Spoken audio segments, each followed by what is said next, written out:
Oh, good. We're recording. Welcome. We're so glad you're here today to join us and listening today to David Monteith. Welcome to you, David. Thank you for being here. David is an actor, opera director, and tutor/coach. He is also the co-founder of the long-running podcast network called Geek Syndicate. David and his wife, Siobhan, how close was that? That was good. That was good. Began their journey from innocence and naivety to bereaved parents when their second daughter, Grace, died in 2014. In 2015, David won the Inspirational Father category at the Butterfly Awards, and since then has spoken on stillbirth issues all over the country. He has spoken to an audience of 6,000 at the Women Deliver Conference in Denmark and at the March for Moms in Washington, D.C. He and his wife are continuing to raise awareness by establishing a charity called Grace in Action to help parents explore life after stillbirth. David, thank you so much for being with us, and I'm going to turn it over to you. Thank you, Tonya, and thank you, everyone. It's been great sort of chatting while I've been waiting to come on and seeing people come in and join in the chat, and it's really, really nice. It makes me feel really welcome straight off, so that's really nice. I hope you, those of you who aren't Brits, understand my accent, and when I get excited, I tend to talk quite fast, so if you need me to slow down, just tap something up there and I can slow down a bit. But here I am. My name's David, and the first thing I want to say is that I love comic books. I'm a comic book guy, and shortly after my daughter died, I was reading a comic called Animal Man. Now, Animal Man is this character who was a nobody. It was a really dumb character that they created, and then one day this guy called Grant Morrison took this character and made it into something amazing and great. And one of the things I loved about it, it was the first superhero who was a family man. He had a wife with he had a great relationship with. He had a young daughter and an older son, and that was in the 80s, and then it kind of got cancelled, went away. I noticed shortly after Grace died that it was back, and I thought, you know what, I need something familiar. So I picked up a copy of Animal Man. I sat down with a cup of tea and a digestive, because that's what Brits do. In fact, while I'm there, can I just say, when I was in DC doing this, I was horrified to be in a hotel and realized there was no kettle to make tea. I'm just going to leave that there. Coffee machines. Anyway, so I picked up this Animal Man comic, and I sat down with a cup of tea, started to read something to make me feel comfortable. Yeah, all about the coffee. So I'm reading this thing, and this is what I see. It turned out that in the issue previously, which I hadn't read, Animal Man's son had died. And the first page of this comic was this beautiful picture, in a way. A few years ago, I'd have looked at that and said, what great art. That's a really moving depiction of grief. Now I looked at it, and all I thought was, I feel you, bro. I looked at the way he sat there. I looked at his arms, and you see the way they are. They're empty. They so badly want to hold something. There's nothing there to hold. And that was me. And I sat there with tears pouring down my face, just going, isn't it weird how everything has changed now? I can't just open something and just read it. And it was interesting to me that the picture below is his wife, and they were alone in their grief. I'll come back to that a bit later. So what I want to tell you about is right, right, Linda. Thanks, Rhonda. I wanted to. So we had a very low risk pregnancy. In fact, it was a lovely pregnancy. In fact, the day before everything changed was beautiful. In fact, you know those couples on Facebook, and they put pictures up and their lives are perfect, and they're jumping, they're running, they're playing in the fields, and you just want to go, when in your down days, you just want to go, oh, please just step away from Facebook. You're just annoying me. That was us. That was us. We had the most perfect day as a family you could ever imagine in every way possible. we went to bed happy. We were at full term. Actually, I'll come back to that one. We were at full term because we always go post-date. Our first daughter, Alana, was 42 plus 5. In fact, we had a doctor who told us that if we didn't go for induction, that we would kill our child. As it turns out, that child is the most strong, vital child there ever was. But we'd done our research, we knew our science, and we decided, informed that we were going to wait it out, and we went for monitoring. We waited it out, and we had a beautiful birth with Alana at home in water. Kira, our subsequent child after Grace, was 42 plus 2. So we know that that Siobhan, my wife, knows that her gestation is a naturally long one. So we're not worried. We're at 41 plus 2 with Grace. I woke up in the morning, Siobhan wasn't there. Her waters had broken. She'd gone downstairs, done some ironing, watched some TV, called the midwife. We were aiming to have another water birth at home, so we weren't going anywhere. The midwife came to us, as do. Everything was fine. Everything was normal. The sun was shining, and the midwife was looking for a heartbeat. And you know how in movies where everything goes to black, and then it comes up on another scene, and it goes to black, and it comes up on another scene, and it goes to black, and it comes up on another scene, and it becomes very dramatic, and the music builds, that kind of scene. In my mind, that's what happened then. Everything went dark. It came up. I was trying to put my daughter's dress on, and I noticed that the midwife was still looking. Everything went to black. It came up, and I was handing my daughter over to our au pair who kind of lives in and helps look after our children. It went to black. The midwife was saying, baby might just be hiding. They do that sometimes, but let's go in and get a scan just in case.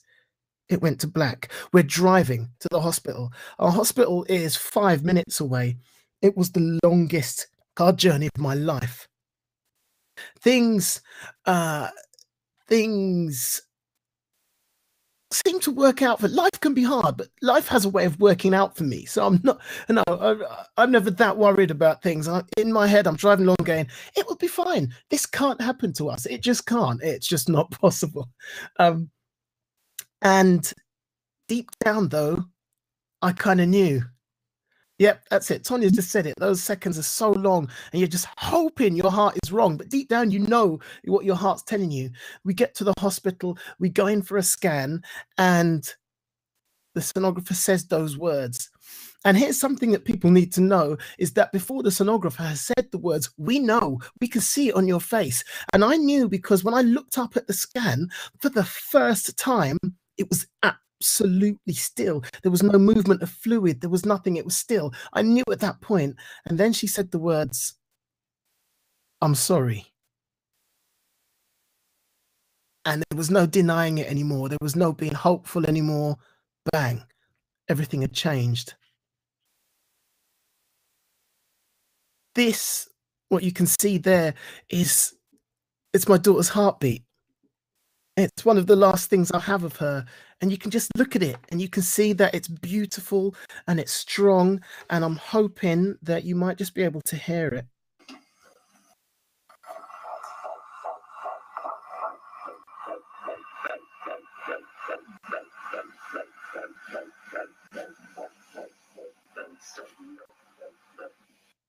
That's Grace. That was the last time we heard her being strong, perfect and beautiful. The life song, what a beautiful way of putting it. I love that. She was so vital. She made herself known when she wanted to. She was building character right from day one. And I just, I had that made into a print. We've got it up in the wall of our bedroom so we can just look at that acknowledgement of her life, of who she was. So then the midwife came and said, right, we need to talk about options. Now, this was a shock to me because I'm like, what options? Because in my mind, our baby's died. We got to go home and figure out how to pull ourselves together and get on with life. Of course, we have to give birth. But at that moment, we had no no conception. I mean, I had no conception that, hold on, we've just been through this grief and now we've got to go through labor and give birth as well. And I look back and go, well, of course we did. But at that moment, nothing makes sense. And in fact, this is a very important thing. So what I'm going to do, I'm going to take my earphones out now. And what I'd like you to do is to take your earphones out. Well, you're not going to be able to hear me if you do that. Don't do that. But just put your hands over your ears. What's that like with the earphones in? I mean, if you put your hands over your ears, actually, okay, got it. Let's do it this way. So what I want you to do is, in a moment, just take your earphones out if you're using them, put your hands over your ears, and just listen to what life sounds like without when it's not clear. So if you just do that now, and just move your hands around so it makes a noise in your ears and you can't hear properly and everything's a bit muted, and then you can bring them out. Get your earphones back on if you're using earphones. I do this little thing when I'm doing a live thing in front of, it sounds like you're underwater. I do this little thing where I've got these studio headphones. What these studio headphones do is they really cut out noise. They're for professional studio people to just like really cut out outside noise. And then I put a blindfold on people and I get someone at the back of the auditorium to give them directions to walk around in a circle. And then I get everyone else in the room to start talking. So not only does things sound like it's underwater, not only can they not see, but there is interference in the signal that's coming from the back. They can't hear clearly. I asked them afterwards what it was like. They say things like, it was lonely, it was scary, I felt vulnerable, I couldn't understand what was happening. And the moment the sonographer or whoever's doing that scan says, I'm sorry, that's where we go. Nothing is clear ever again. And that's the thing. It's not just that moment, it's forever. Everything shifts and we're somewhere else. The things that you may try to explain to us, be patient, because they may not make sense, because our brains are doing other stuff apart from processing the information you give us. It's very important to be aware we're not processing clearly, we're not processing normally, we're not hearing right, we're not perceiving right, because grief has just gone bang and it's taken over our processes. Everything else takes a second seat to the blow we've just been given. It's no surprise. If we get angry with you, you know it's not personal because our brains are busy somewhere else.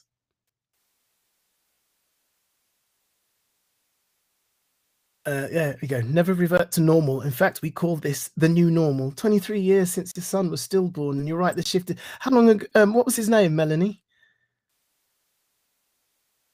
A beautiful name of kings. I love it. I'm very attached to it. But something beautiful happened at that moment as well, because while we were talking about options, one of the midwives had read our notes. She'd read our birth plan. Fancy that. I've heard too many stories of that not happening, which is why I mention it. And what she'd done, she looked at it and she said, I noticed that you wanted a water birth. She goes, we've never done this with a stillbirth before, but if the pool is free, I'll see if I can get them to let us use it. And she went off. We went home. I tried to eat. I'd already been through one birth. I knew that it would require, as a man, it would require energy. I forced myself to eat. I got halfway through. Every mouthful made me want to vomit. I got halfway through. I couldn't eat another mouthful or I would vomit. I was sitting there thinking, my wife is sitting there with a dead child in her womb. What must that feel like? We were lucky. We went home for a lunchtime and came back. And it comes to my attention that some women have to go. A friend of ours went home for 5 days. 5 days carrying your dead child inside you. How do you sleep? And knowing that you probably lack of sleep, there's stress, there's whatever, and then you've got to go and labor. How is that good practice in anyone's world? Anyway, so we went back. Siobhan had already started contractions. So, right. Siobhan had already started contractions. So very mild. So we just went on a drip to accelerate that. And we started. we were in a room, which was a lovely room. We had there was a bed, there was the pool, there was a ball we could bounce on, all sorts. We had a friend who was a doula who came down, and the doula, our friend doula Mars, who's our doula, and the midwives were fantastic. They laughed with us. Laughing is one of our coping mechanisms. We told jokes, we laughed, we cried. The midwives seemed to know when we needed them and when we needed to be left alone. It was fantastic. I can truly say it was a wonderful birth if it wasn't for the dead child.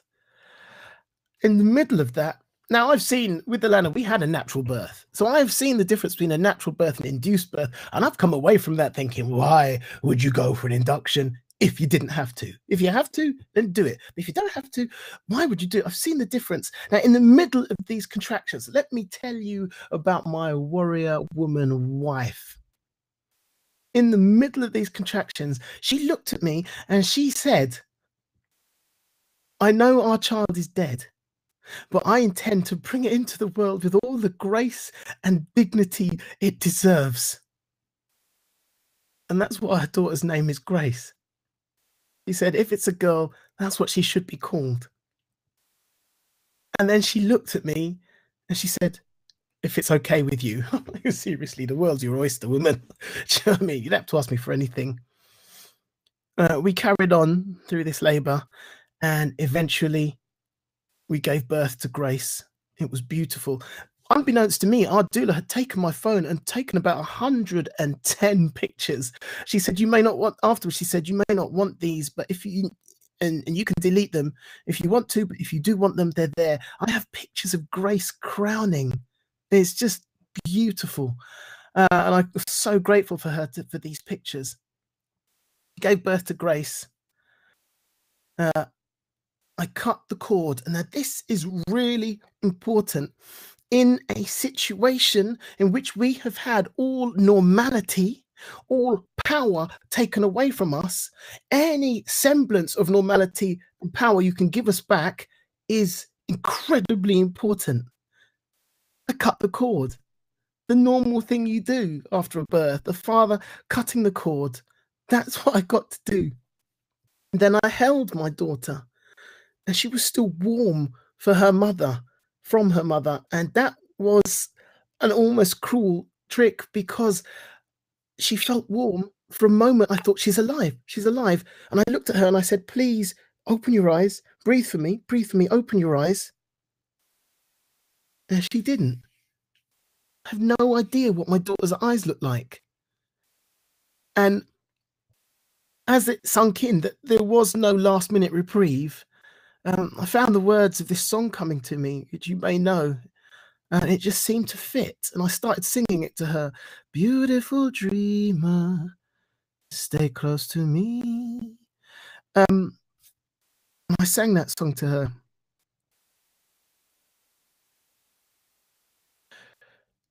Here she is. That's Grace. She was beautiful. She was perfect, except for breath. That's her little bunny. In fact, you can see that bunny right behind me there. I put it there because that's Grace's bunny. We keep it with us. Our other children have their bunnies. Grace has her bunny. I had to dress my daughter then. I washed her and dressed her, and I thought, do I put a nappy on her? She doesn't need it, but how can you dress a baby without putting a nappy on it? You can't do that. That wouldn't be right. And so I put the nappy on her and I put her in a cold cot. And I was so grateful we had a cold cot because now I've come to learn that a lot of hospitals in England don't have that facility. And a cold cot there to keep her cool. Thank you. She is so beautiful. Now, Siobhan was having problems delivering the placenta. In fact, it took her another 4 hours to deliver the placenta. So I had to put my daughter in the cot, in a corner, and turn away and walk away from my daughter. That's not what a parent is meant to do. That's not what a father with all his protective instincts is meant to do. But my wife needed me there and then, and I had to leave her in a corner. That has imprinted on me permanently. I struggle saying goodbye to my family when I leave the house. I struggle saying goodnight to my daughters at nighttime. I struggle when we go and visit Grace's graveside and I have to turn away and walk away. I did it once. Why do I have to do it again? It's not fair. It's not right. But my wife needed me.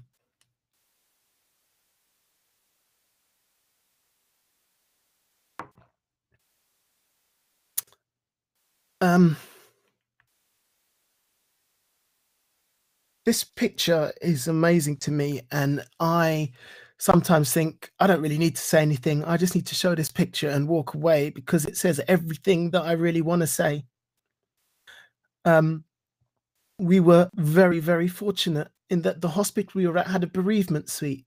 They had the room called the Jade Room, and we could go in that room and we got to spend a night with Grace.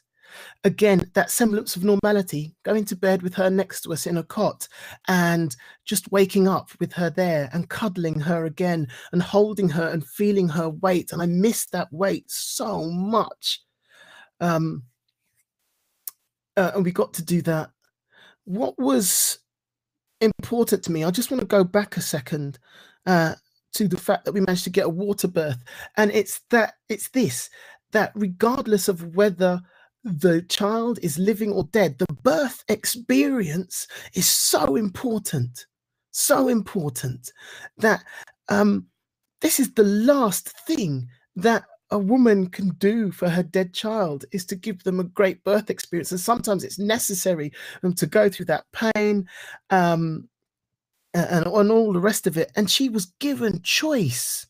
Not having that choice taken away from her, regardless of the fact that our child was dead or alive. And that is something I'll always be grateful to those midwives for.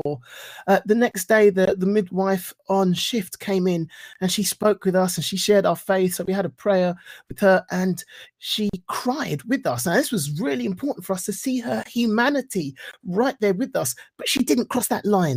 There's that thin line where her grief becomes all about her, and she didn't go there. Her grief was about us and about supporting us and uplifting us, and she cried with us. She didn't cry in a way that we had to support her, and it was beautiful. Our time in hospital was wonderful. Here's something I wish I'd known. What happens to a body when it's dead? We went home. We came back the next day to see Grace. And I have to say, the timeline gets a bit fuzzy for me. I have very little memory of the time between her leaving the hospital and her funeral. So the timeline gets a bit fuzzy, but we went back and we held her and, excuse me. I don't know if you guys are into horror movies or not. I quite like the odd horror movie, but if you put children in a horror movie or you put porcelain dolls, I'm out of there. I am out of there. We went back and I picked her up. And she felt like she was made of porcelain. Her skin had gone hard and glassy, and it was horrific and horrible. And I didn't want her. I put her down. I wanted nothing to do with her. I didn't want to look at her, touch her, anything. And we went home, and I said to Siobhan, I'm not going back. I'm not going back. Siobhan wanted to go back, and she didn't want to go alone. So I went with her to support her, not because I wanted to see my daughter. I did not want to see her like that. And the next day we went back. She was back to normal. She was soft again. I wish someone had known enough to tell me that, so that I could have been prepared for that, so I wouldn't have had that reaction. It's really important to communicate to a parent what's happening next. Let's come back to a woman's choice, yeah, and to giving women power in a situation. Now, one of the things I know is that just talking to people most of the time, immediately they'll be given a pill to stop the milk supply. Siobhan had done her research. She didn't want that. She wanted to donate for premature babies. Over the next 3 months, she pumped 20 litres of breast milk for premature babies. The thought of saving other babies' lives with something that was that should have been for Grace was really cathartic. It was hard. I mean, since then, Siobhan really struggles with the sound of a breast pump because it takes her right back to that. But to give life out of death, it was just so good for our hearts. And I spoke at a conference, and afterwards a consultant came up to me, and these were her words. She says, "This is what us consultants are like. We walk into the ward, we see on the board that someone's had a stillbirth, and we immediately prescribe the pill to stop the blessed supply without even talking to the woman." She goes, "Listening to you speak has changed the way I practice." Yes. Thank you, Rhonda. Thank you, Tonya. Thank you, Kate. Thank you, Janelle. Janelle, I will reply to your email. That's it. We were so grateful to have the chance to be able to do that, to give that gift. I want to talk a little bit about what it's like to be a man. In my experience, in the experience of most of the men that I know, what people say is, "How's your wife? How are the kids?" Very, very, very few people say, "How are you doing?" And there we go. Here we go. It's about time to break down the patriarchy, because what the patriarchy does is it tells us as men we have to be strong for our women. Yes, we do. That is very true. Unfortunately, the idea we have of strength is totally wrong. And what it means is we become emotionally unavailable because we think that by not showing our emotions, we're being strong. Meantime, your wife is sitting there thinking, "Why isn't he crying? Why am I the only one that's crying? Am I weird for having to do that?" It helps nobody. And men kind of need to be encouraged to do that. It's a difficult job for you guys. How do you do all the things that we need you to do at that moment? How do you encourage us to how do you encourage men to let it out and know that it's going to be all right and that it's not unmasculine to have tears? I don't know. I've got no answer for that. I'll tell you what really annoys me is like when your wife's giving birth and you go, "Oh, it was so hard," and people go, "What do you know? You didn't have to do it. You weren't the one giving birth." I freaking know I wasn't the one giving birth because I was there. I was there and I couldn't do enough, and it's painful not being able to do more than I can. Do not belittle what I do give. Stop going on about men not being able to stand up and be responsible, and then you belittle them at the first sign of that responsibility. How much worse for a man watching his own child be stillborn, not being able to do anything for his child or his wife. I'm going to introduce you to some people. That little boy there is Henry. There's Isabella. There's Patty. It's a picture of Lee. There's Graham in Carl's hands. That's Patrick. There's Patrick. There's Scarlett. There's Mitchell. There's Oliver. There's Matthew. There's Puck, son of Matthew.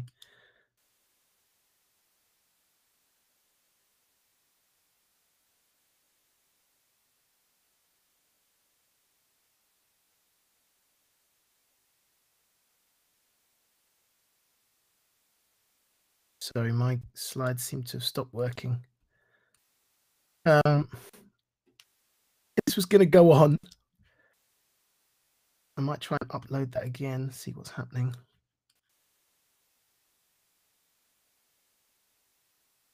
Okay, it's done a big jump. Let's go back.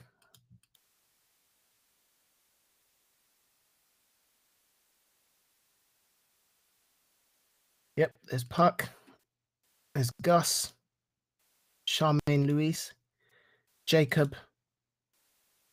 15 men that I've come to know who've all lost their children. We all meet up on a Facebook page called Daddies with Angels. And it's amazing because you've got all these dads together learning how to be emotional. My wife and I, we were lucky because we are quite emotionally intelligent and we had each other and we could talk. From that moment, we were as one. I've come to realize that we were quite exceptional in that I am actually quite exceptional in the way that I'm able to open up and so many men aren't. I spoke at the March for Mums in Washington, D.C., talking about what the patriarchy has done to us as men and what we expected of us. And afterwards, I stepped down and a couple came up to me, and I turned to say hello, and the guy hugged me. He just held me tight. And he squeezed me, and he just put his head in my chest, and he cried for 3 minutes. I looked at his wife, and she said, "We lost our son a year ago, and this is the first, he's never really talked about it." And it's like hearing you speak has given him permission. What are we doing to ourselves that it takes me to come across the Atlantic, speak for 10 minutes, and that's the permission he needs? I don't know. There's something about our toxic masculinity that isn't helping us, because the problem is, if it doesn't come out then, it's going to come out somewhere, whether that be drink, whether that be violence, whether that be just lostness. I'm quite stable. I'm emotionally intelligent. I'm open. I remember a little while afterwards walking along the road, and I had my earphones in and I was listening, and because I've got a daughter, Frozen was on my phone. The duet came up. I've been searching my whole life to find my own place, and maybe it's the naughty talking or the chocolate fondue, but with you. And I love that song. So I'm walking along, I'm singing this song, and we have these kind of big green things that our telephone engineers work on. And I was walking past it, and I just singing along, and I just went slam, smashed my knuckles against this thing, and I just stopped and went, I'm angry. I'm in touch with who I am. And this anger still managed to sneak up on me. And I went and got some anger management counseling. In fact, I'll come to that in a minute. My journey as a man, my wife and I were together mentally, but it wasn't enough for me. I needed to know what it felt like physically. I needed to ache. I needed to sweat. I needed pain. I needed some form of scar. I don't know. I needed something. I needed something to bring me closer physically to my wife. So I decided that I was going to dig my own daughter's grave. It took hours. It's not easy. I stood in her grave. I started at the side and I dug, and I stood in her grave and I dug until the grave diggers told me I could stop. And I needed to do it. And I got home and my muscles were aching. I woke up and they were in pain. There were calluses on my hands, and it wasn't perfect. I'll never truly understand physically what my wife went through, but it was the closest I could get, and I needed to do it. And I'm so glad I did.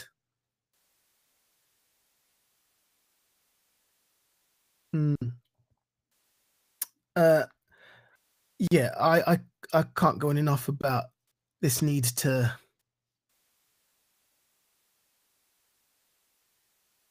let it out. While we were in hospital, the midwives are fantastic. They came with their cameras and they took some pictures of Grace with all the best, with the West Bill in the world. However, they were midwives and not photographers, and we got a friend of ours to come around and take pictures, and they were lovely. Over here, we have a charity organisation called Remember My Baby, which is a network of photographers who would come at any time as volunteers to take pictures for free of babies. And they also do some photoshopping. So if you've never seen your baby without a tube in its nose, they'll photoshop that out to give you that perfect thing. There's also that thing of holding your baby. And I know so many couples who said, no, I don't want to hold him to. And you kind of need to encourage that. You can't force people to do that. But I haven't met a single couple who doesn't regret not holding their baby when they did. Oh, I'm so glad you guys do. Have those photographers. That's fantastic. That's so fantastic. They also, they took cards with the fingerprints and the footprints and the palm prints, which were lovely. We got a jewelry company which sent us some putty, and we sent that to the undertakers, and they got their fingerprints. And you can see it there, but I've got it on right now. That's Grace's fingerprint. And I thought, you can't leave the other two girls out. So I've got the other two girls, and it's indented as well. So sometimes when I hold it, I kind of feel like I'm holding her hand, and it's beautiful. It's lovely. My wife got the heart-shaped ones, and I got dog tags because, I don't know, maybe I'm a bit too masculine. But that whole memory making thing is so impossible. Behind me here is a memory box. We have an organization called Disposable Cameras. Fantastic. We got the memory box that we got from an organization called SANS. And the stuff that was in it was great. We had a little thing so we could take a lock of her hair and put it in. We had a little quote, a little candle. We've got 2 little bears. So one bear was buried with Grace and the other one is kept in that box forever. Memory making is so important. Hand and foot mode, brilliant. It's also really important to be able to signpost to local things. It's really part of your job to know what's local, to know what resources are local, because you are right there at the beginning of our grief journey. You are the first people who can mitigate that grief and trauma that we face. Quilts and crochet blankets and hats. And yeah, we've got an organization and they do little coffins for really premature babies. And you've got coffins the size of my hand, and it's so beautiful. Weighted bears. I'm actually going to get a weighted bear. But these things are so important to know. And I'm looking at what you guys are writing, and I feel like I'm speaking to the choir. I often speak here, and I can see people writing these things down. But you guys are on it. Yeah, weighted bear is fantastic. Like I say, I miss Grace's weight, and remembering what it feels like is really hard. It's a really good thing to suggest. If it's something that's local or whatever, it's just maybe even just to create a crib sheet of resources that someone could take home with them at some point when they've got the time to look at it. Let me talk about my daughter. She was 3 years old at the time, and she wasn't stupid.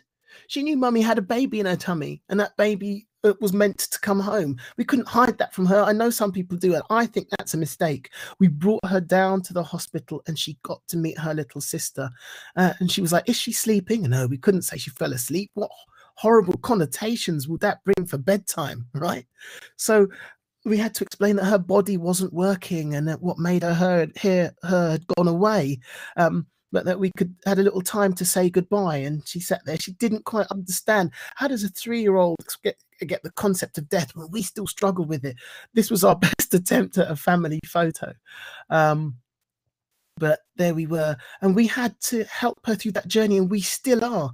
My wife is pregnant again, because apparently having unprotected sex can lead to that. Who knew?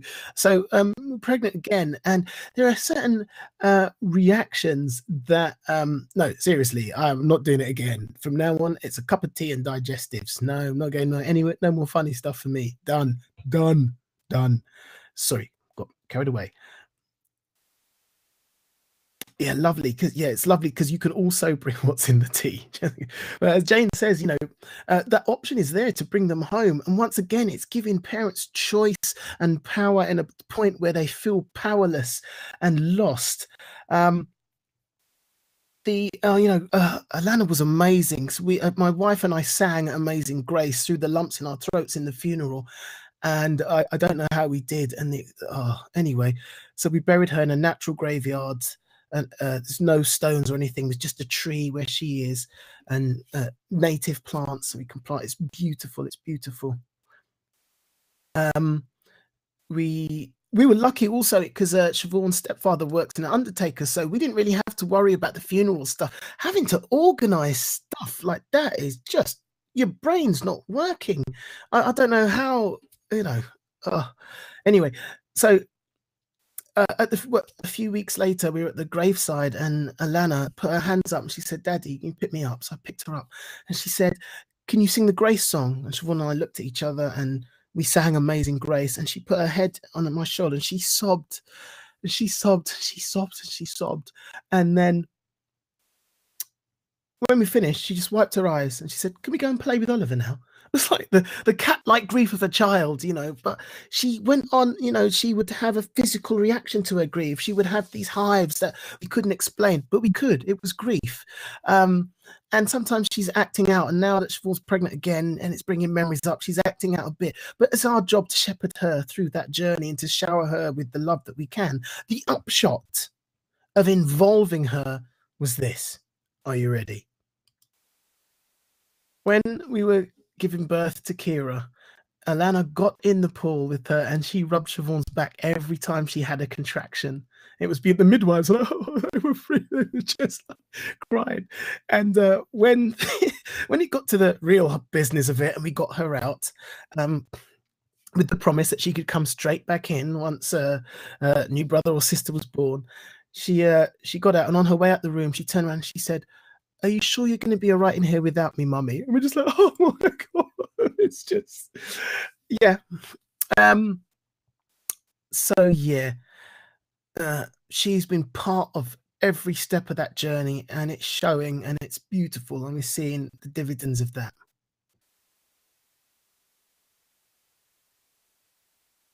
This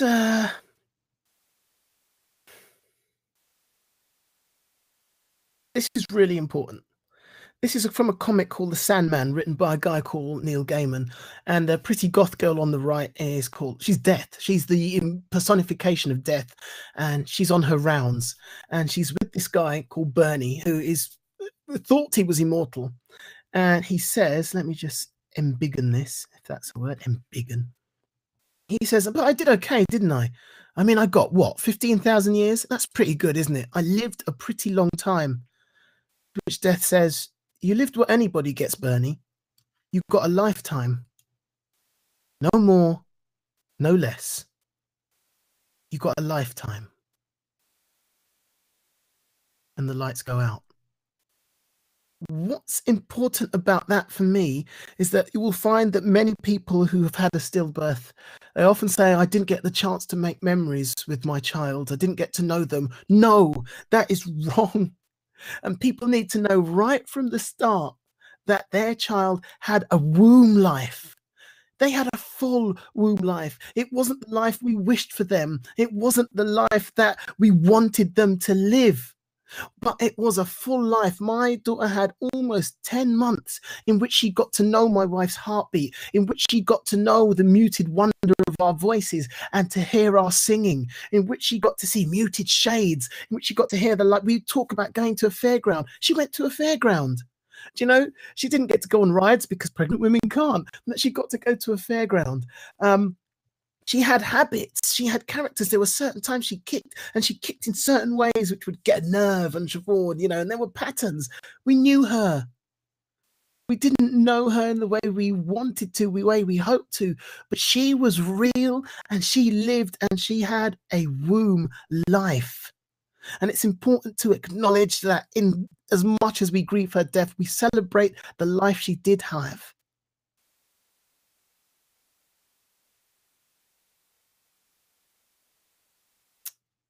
Our children stay with us forever.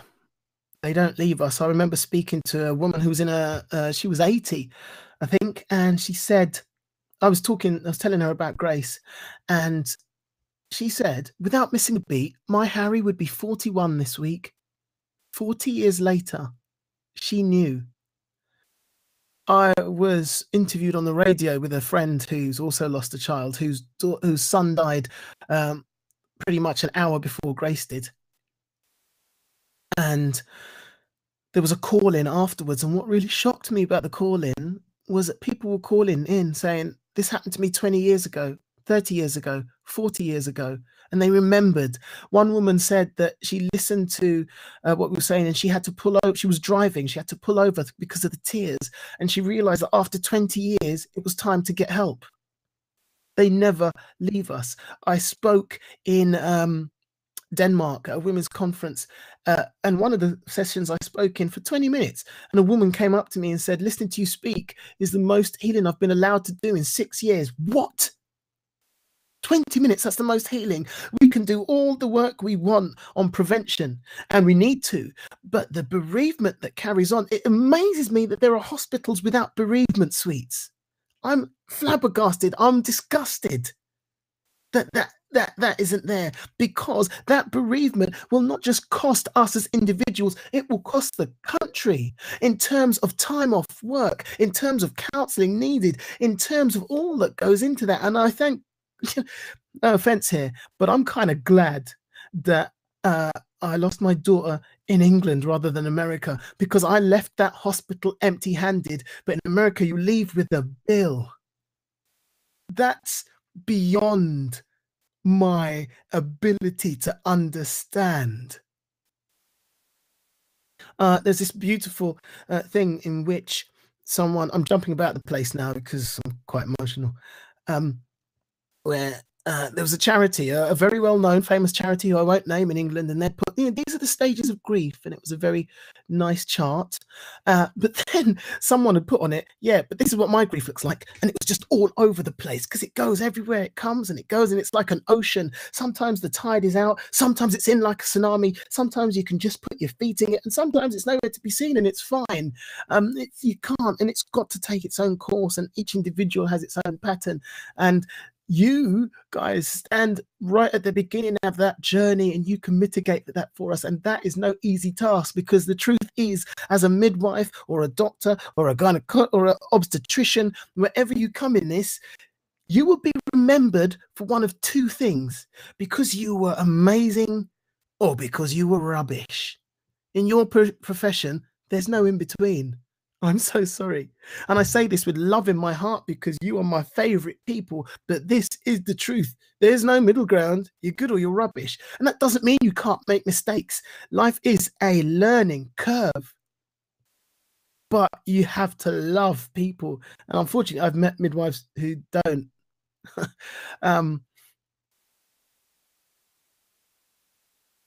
I have a big thing about consultants and obstetricians coming in, because the amount of speaking I've done, and I haven't seen many, and the ones I have seen, there was one who gave some feedback. I wasn't going to come because I didn't think I had anything to learn, but now I've come, I'm going to change the way I've practiced.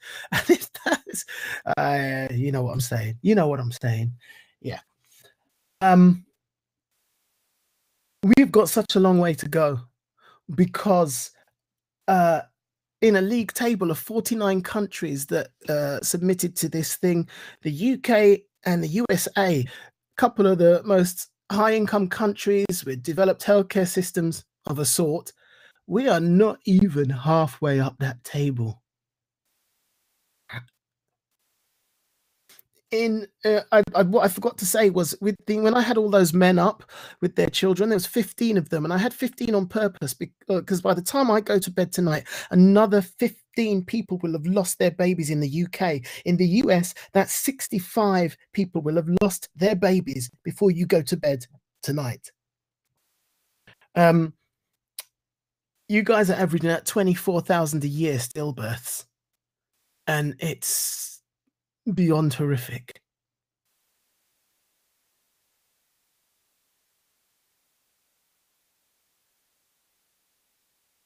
I miss my daughter.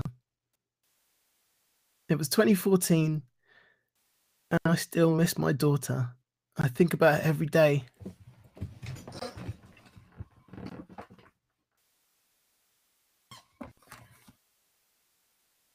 That's Grace.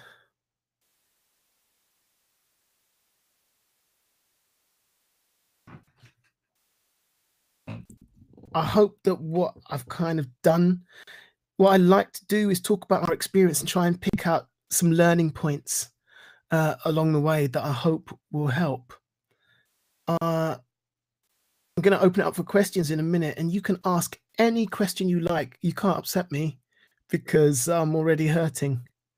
Oh, look, there's a little giraffe there. We bought a giraffe for Grace, and there's one giraffe in her coffin and one giraffe there, along with lots of other little memory things that we could. The blanket that we wrapped her in, we've kept so much. But I wrote. I know. Oh, excuse me. I'm coming back to something. We left the hospital. When we left the hospital, Siobhan and I were holding hands.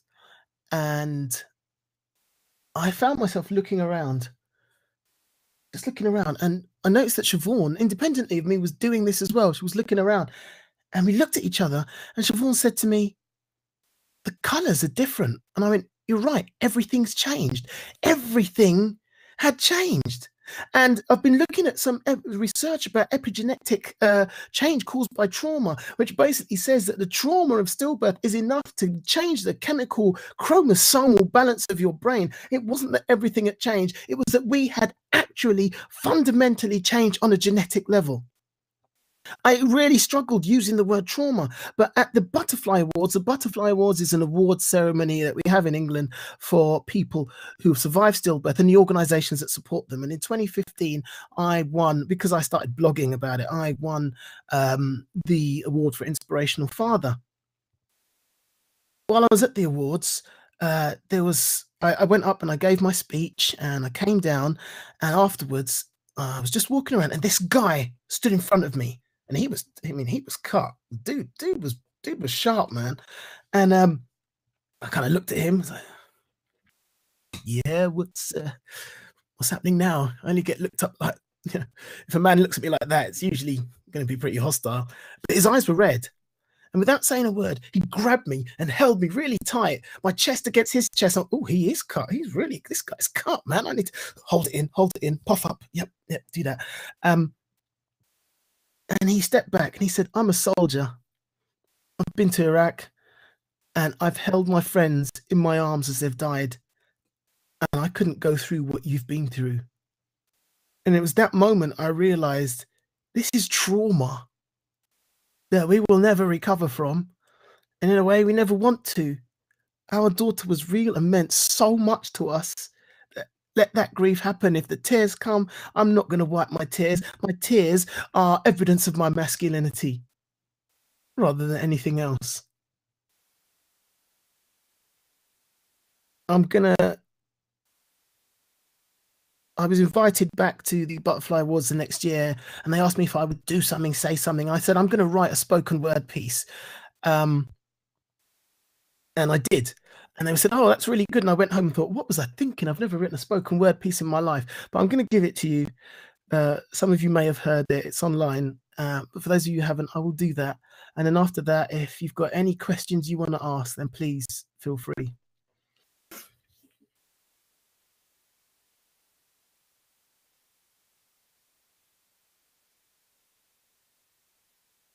We drove in our car.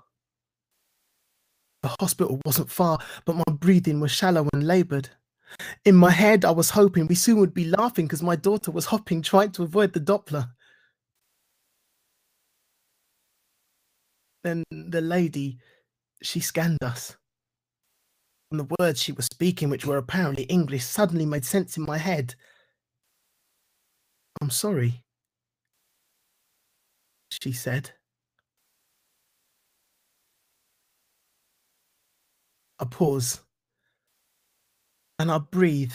It's the only way to relieve this pressure that's bending my chest and punching my brain. My wife's eyes are tearing as grief is searing a path to her soul, and I'm no longer whole because of my grace-shaped hole.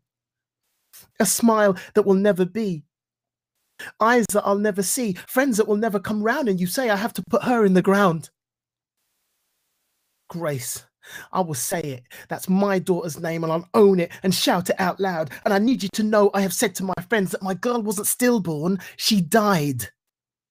And I'm sorry if talking like this ain't a hit, but I'm not going to sugarcoat it. So I pause. And I breathe. I'm not ashamed of my dead child, whose grave I dug and created. And neither should you of your dead beloved, for they lived for a while and we were elated. Before their bodies were laid in a tomb, they had life in a womb incubated. So I celebrate her life and I grieve for her death. I take a drink from my cup. Wait, my 1 week is up? You want me back working? What, you think I've been shirking when I don't even know who I am? I pause and I breathe to shout, she was real. To uplift my screaming brothers and sisters. We are parents, no doubt, and it needs to be said that the time for the silence has shifted. An MP sat and debated, yes, brave brother spoke, but has my anger abated because so many seats were empty, like my heart when my daughter left me. So screw the taboo. Let's stand up with pride, tell the world of our grief, depression and guilt. I'm giving you notice because my eyes are sparkling again. And it's time doctors woke up and the public got broke up because I ain't living in silence no more. See, the quiet inside is too hard to contain. I have to do something. I just can't refrain. I pause and I breathe. If my continued oration makes you want to sigh, then remember that over 25,000 babies didn't have to die. So to all those parents whose grief I lift up high, get ready, because here comes my battle cry. I am a parent. Just like my daughter. I pause.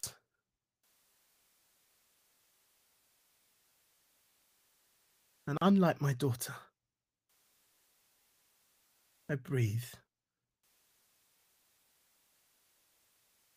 I pause. And I breathe.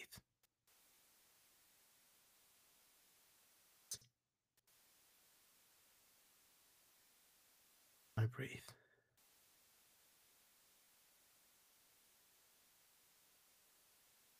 Thank you so much for taking the time to listen to me tonight. Any questions you have are welcome.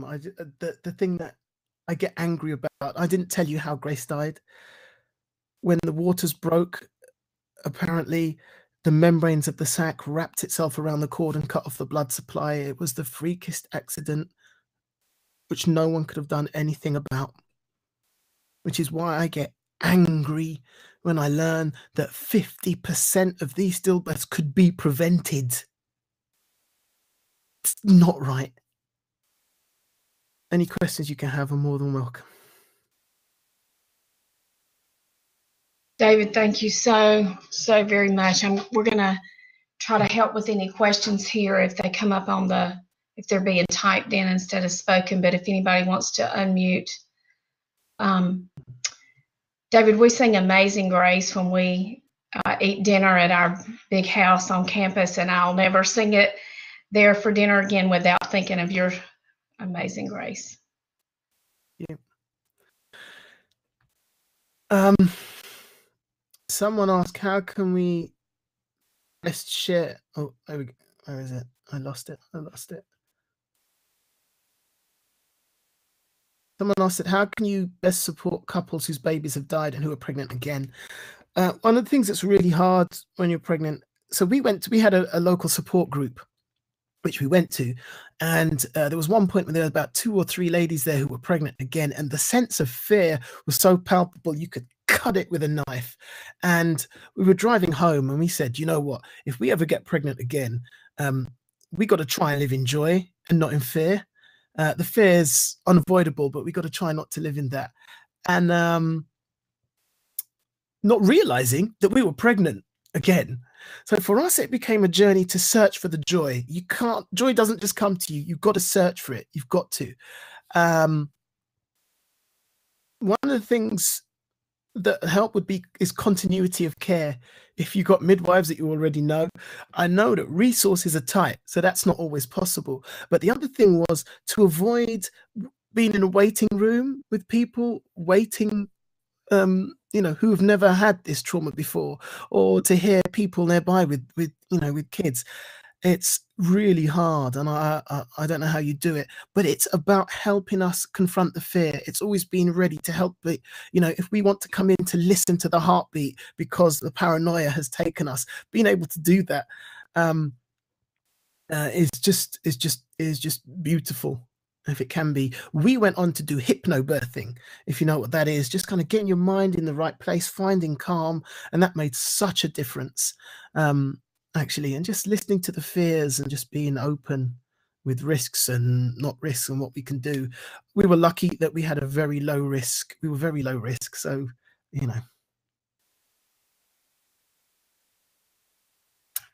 so many couples, I think so many couples break up after losing a child. Do you have an insight to offer on how they might manage to stay together? I think some of the problem is that, if your marriage wasn't one that could survive the storms anyway, this ain't going to help, because this is the storm of storms. So sometimes it's unavoidable, I think. Sometimes it just brings people together. What we found was that in that first year of grief, we were so together. After that, our needs to deal with our grief started to separate. Siobhan needed to chill out. She needed time to take off and whatever. I needed to achieve. Maybe that was the man in me. I don't know. But we started to need different things. Counseling helped, encouraging people to go for counseling, saying that counseling is not a sign of weakness. The problem is, if you can't get free counseling, what do you do? I went to counseling to support Siobhan and ended up not being able to stop talking. I remember us driving home going, I think I'll go again next week. The only thing is to find those avenues of communication. Without that, I fear that people will be stuck in their separate boxes. Encouraging people to speak, to talk, encouraging men not to hold back.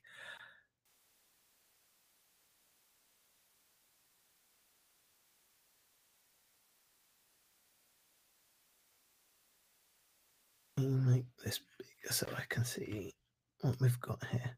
Can you guys still hear me? Just checking. Yeah, we can. Thanks. Cool. David, I have some dear friends who lost a child, and one of the things that the mother said to me about kind of addressing the question that was just asked about them staying together, because they had struggled prior to the loss of the child. And she said that, you know, Tanya, late at night when I can't take the next breath because of the loss of this child, nobody else in the world except Gus understands that. Other people have lost their children, but nobody else lost him. And so sharing in the uniqueness of their loss, that it was that child that they lost, not just a child, but it was Grace that you lost, and it was him that they lost. And other people may have had similar experiences, but not your experience. And the other thing is just letting people know that people are going to deal with, people within a relationship are going to deal with grief differently, and to give your partner space to grieve the way they need to as well. I learned after our second baby in the second trimester never to tell people it was meant to be, it's God's plan. Oh, please do not. And I speak as a Christian here. Don't tell me it's God's plan. Don't tell me that it's a good thing my baby's with Jesus. Christian as I am, I don't care. I don't give a damn. My baby's meant to be with me, and it's not. And it's great that my baby's with Jesus, but that's not where my baby's meant to be. Death was never part of God's plan. If you're a Christian, death was never part of God's plan. It's part of the fall. So don't tell me that my baby dying was part of the plan, because it ain't. Death was not part of the plan to begin with. Yeah, so don't go there, or we got problems. And all that stuff, I don't know. There's a lot of stuff said that's well-intentioned. If it was you sitting there, is that what you would want to hear? Love people and find compassion. Listen, don't project. Do not project, because what might work for you ain't going to work for everybody. But just find compassion. And if you feel the need to talk, but you don't know what to say, then don't talk. Just be there. As someone once said, it is a wise man who says nothing when he has nothing to say. Amen. Yeah, we did have a very strong relationship. You know, my wife's priest came to see us, and I was saying to him, you know, you can't prepare for something like this. And he said, you already have. And we were like, how have we done that? And he said, because you can talk to each other. I was like, oh yeah, it's a good point. And that was the most invaluable thing we had. Have I missed any questions? You mentioned being in a bereavement room after Grace's death. Did this room have anything particular or different in it that was helpful to your family at this time? It was comfortable, and it didn't feel like a hospital, full stop. That's all. That's all it needed. It needed to be a home away from home. We could make a cup of tea or coffee. There was a window. The chairs weren't hospital standard issue hospital chairs. They were comfortable. What we're finding here in the UK is that the government isn't really supporting these things as best they could. And a lot of independent charities, usually started by parents who have lost children, are funding the building and the furnishing of these bereavement rooms, making it a home away from home. That's all they need to be: comfortable, easing to the soul.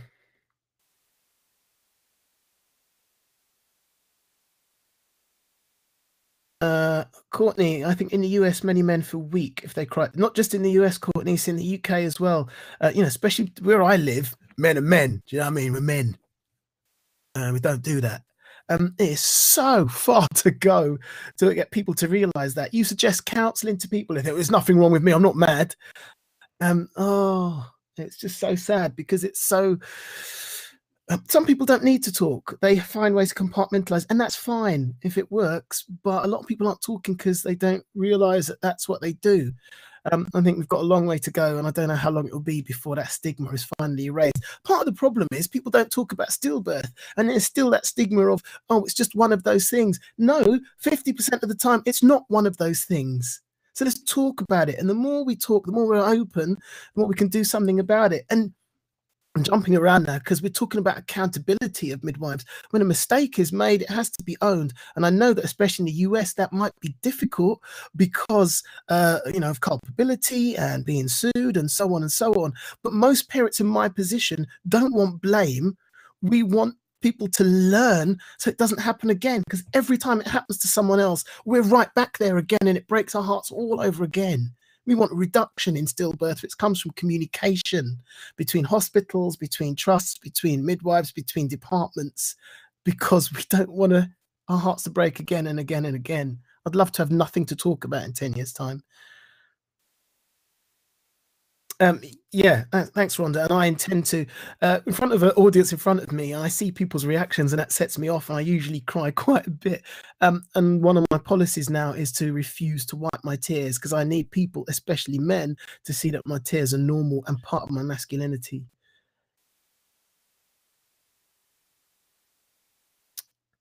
Title of your message? I don't know. What did I say? Grace in Action is what we call it. My wife and I trying to start a charity called Grace in Action. There was, it's called I Pause. I Pause, I Breathe.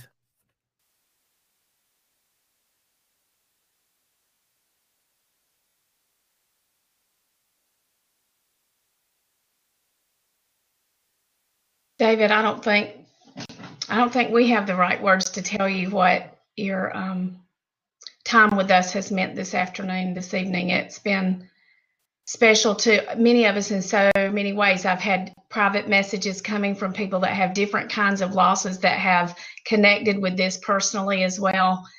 And so I'm just thank you for that. Thank you for your openness and for helping us to look at our responsibility in a different way. That So I'm gonna ask you all a favor. When we go to speak at conventions, we've started to give out this. There, it says Grace in Action because my wife and I tried to start. We're kind of setting up a charity called Grace in Action, in which it's going to be a media thing. So it'll be like a chat show with bereaved parents, and hopefully we'll expand that to include birth professionals and expand that to include researchers, so their research becomes understandable to the common person. But also, when I go out speaking, I speak under the banner of Grace in Action. Whenever we have a baby, we open a bottle of champagne. That's one of the benefits of having a home birth. They can't stop you drinking champagne while you're in the pool. So we do that. And we drank a bottle of champagne when we came home after Grace was born. That's what we do when we have our babies. And one of the things we love to do on Grace's birthday is blow bubbles. So this is actually a mock champagne glass full of bubbles. Part of our philosophy has been that the only way to get through these tough times is to actively search for joy, to cling to love, to cling to loved ones, to cling to moments to celebrate. And what we do when we see something that's worth celebrating, we take a picture and we put it on social media under the hashtag A Moment for Grace. If there is a beautiful moment in your life, a beautiful time with your family, if you want to blow bubbles, take a picture enjoy life in Grace's memory. And if you want to put that picture on social media and put a moment for Grace, every now and again we'll search that hashtag, and if we see that, knowing people are grabbing life and enjoying it and searching for that joy in Grace's name would be a wonderful, wonderful thing. And actually, it's just good to search for joy, isn't it? No matter how dark it gets. Thank you everybody for coming. And can I just answer that one from Amber? Deciding to have Kira at home after Grace was incredibly hard. Because the fear was so palpable, but it was part of searching for the joy. We knew we were low risk. We'd done our research, and the figures didn't show that much more risk being out of hospital than being in hospital, and we could be blue lighted into hospital 3 minutes down the road. So it was kind of a little bit easy for us. It was easier for us because we were knowledgeable, but we really, really had to search for the joy. And search for the braveness to do that.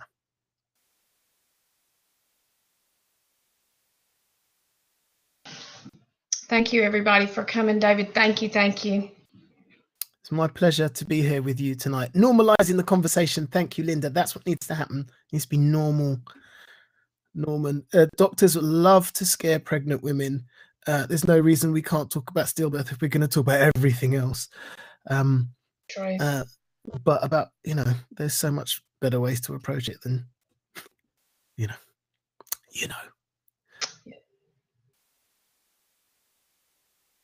Thanks everybody for coming. And did you see I'm too old to do hashtags, but I pretended and I typed it in. Was it right? That's what you did. Right, okay. It's good work. You can get us graceinaction.org.uk. We've got a YouTube channel, a Twitter feed, and a Facebook page. Do you want to type those in so everybody can find them later? I will do that. That would be great. I'm going to keep the recording on so the people who see it later, oh good, there it is. Thanks, Stephanie. Thanks to Bob and IT for being with us. Thanks, Bob.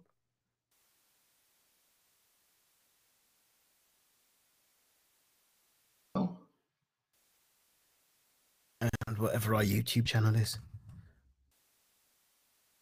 Let's get that up.